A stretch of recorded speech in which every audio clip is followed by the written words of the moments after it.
The Birds by Shihabuddin Suhrawardi. In the name of God, the compassionate, the merciful, my Lord, help me to complete it.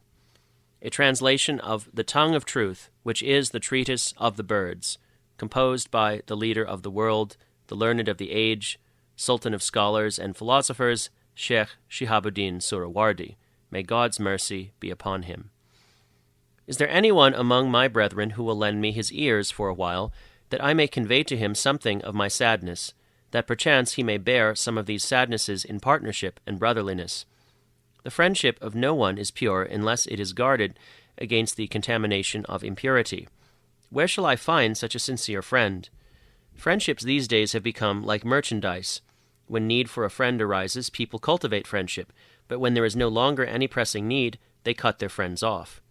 The exception is brotherhood of friends whose bond is divine proximity. Their intimacy comes from celestial adjacency. They gaze upon one another's hearts with the eye of reality, and they burnish the verdigris of doubt and uncertainty from themselves. This group can be gathered only by God's herald, and when they are gathered, they will accept this testimony. Brothers in reality, guard yourselves in the manner of a porcupine, which keeps its underbelly down against the ground and covers its back with its quills, for, by God, your insides are exposed, and your outsides are concealed. Brothers, in reality, shed your skins like a snake, and go like an ant, that no one may hear your footsteps. Be like a scorpion, with your weapon always held behind you, for the devil approaches from behind. Drink poison, that you may live in well-being, and love death, that you may remain alive. Be in constant flight, and take no particular nest, for all birds can be caught in their nests. If you do not have wings to fly, then creep on the ground, that you may be ever changing your place. Be like an ostrich, which swallows warm stones, and like a vulture, which eats hard bones. Be like a salamander, which is always in the midst of fire, that tomorrow may do you no harm. Be like a bat, which does not emerge during the day, that you may be safe from enemies. Brothers, in reality, it should come as no surprise if the angels commit no sin, or if beasts and animals commit obscene acts. For angels do not possess the means for corruption, and beasts do not possess the means of reason. What is surprising is what man does in spite of the light of reason when he is obedient to carnal desire and submits himself to lust. By the might of God's court, he who is steadfast in the face of passion's onslaught is greater than the angels. On the other hand, he who is led by lust is lower than the beasts. Now, let us return to the topic and explain our sadness. Know, my brothers in reality, that a party of hunters came into a field where they laid and baited traps and set up scarecrows and hid themselves in haystacks.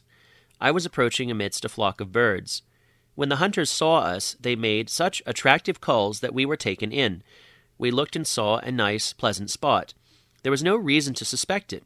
No shadow of doubt kept us from the field. We headed straight for the trap and were caught. We looked and saw the loops of the net around our necks and the bonds of the snare about our legs. In hopes of escaping from the disaster, we all tried to move, but the more we struggled, the tighter the bonds grew. Therefore, we readied ourselves for death and succumbed to the agony. Each of us was so involved with his own suffering that none had a care for the others. Then we tried to think of a ruse by means of which we might save ourselves, but we remained as we were so long that eventually we grew accustomed to it and forgot how we had been before.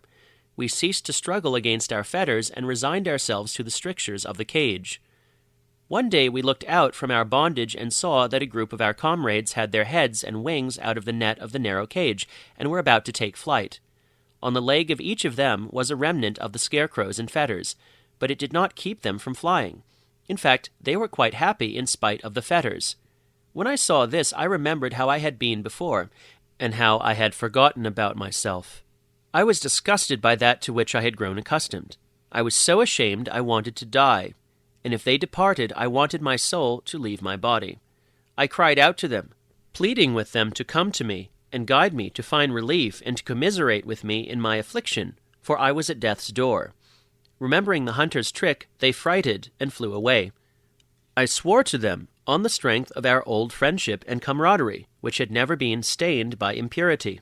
Yet despite my oath, neither could they rid themselves of suspicion, nor did they have in their hearts enough steadfastness to come to my rescue.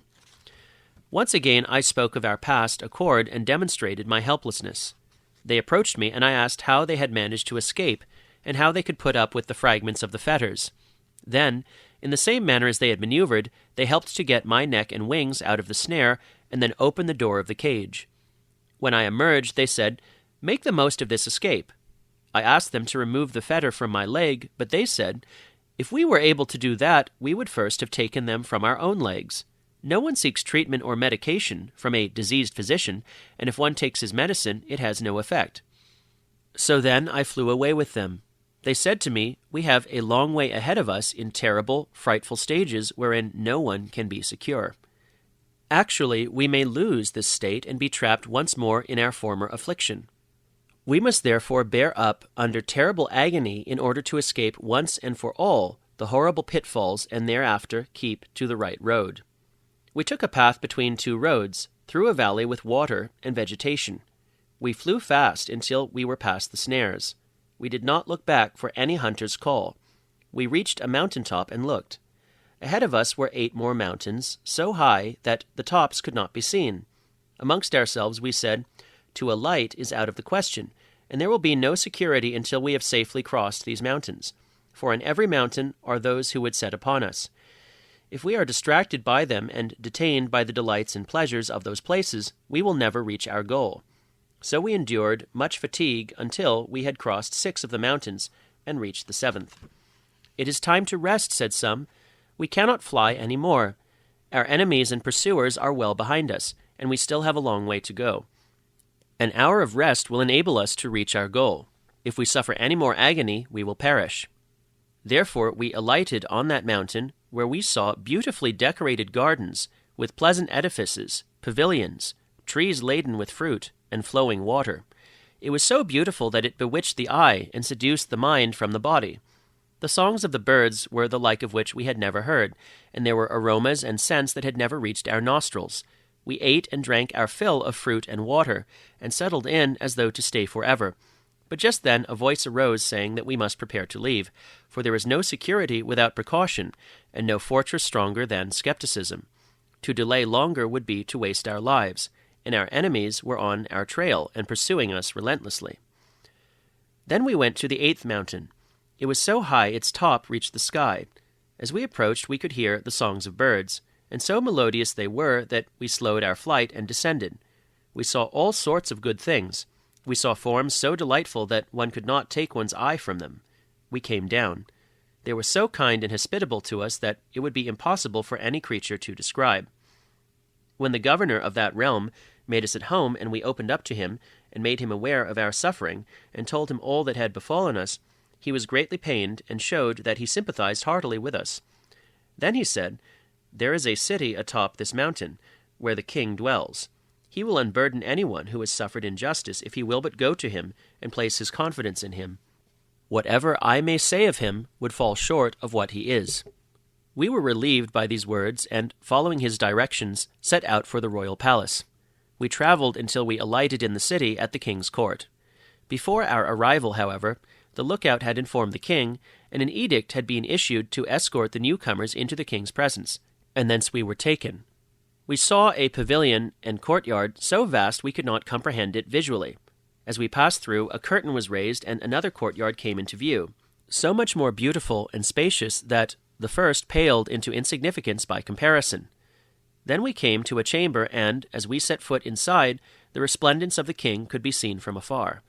In that brilliance our eyes were dazzled, our heads spun, and we lost consciousness. The king graciously had us revived and set us at ease to speak. We told him of our trials and tribulations and related our story. We requested him to remove the remains of the fetters from our legs, so that we might serve at his court, but he replied, "Only he who put them on you can remove the fetters from your legs. I will send a messenger with you to compel them to remove your bonds." My comrades cried out that we must return, and so we left the king and are now on our way with the king's messenger. Some of my friends have asked me to describe the beauty and splendor of the king. Although we cannot do him justice, we shall give an idea of what he was like. If you can imagine a beauty that can never be touched by ugliness, and a perfection that can never be approached by imperfection, you will find it there, inasmuch as all beauty belongs to him in reality. He is sometimes the beauty of every face, sometimes the generosity of every hand. Whoever serves him finds eternal happiness, and whoever turns away from him loseth both the world and the hereafter. Many a friend, having heard this tale, has said, I think you have been bewitched by a fairy or possessed by a demon. For God's sake, you never flew anywhere. It is your mind that has taken flight. No one ever hunted you. It is your rationality that has been snared. How can a man have flown? How can a bird have spoken? It seems that you are suffering from too much yellow bile in your constitution, or else desiccation has made its way to your brain. You must drink an infusion of epithymen, go to the bath, pour warm water over your head, rub yourself with oil of water lily, eat light foods, and avoid staying awake too long. Do not think too much either. Prior to this, we always thought you a rational and reasonable person, and as God is our witness, we are pained by the direction you have taken, and the derangement that has afflicted you. Much in this vein have they spoken, but little have we accepted. The worst words are those that are wasted and go without effect. My hope is in God, and anyone who does not heed what I have said is ignorant. They who act unjustly shall know hereafter with what treatment they shall be treated.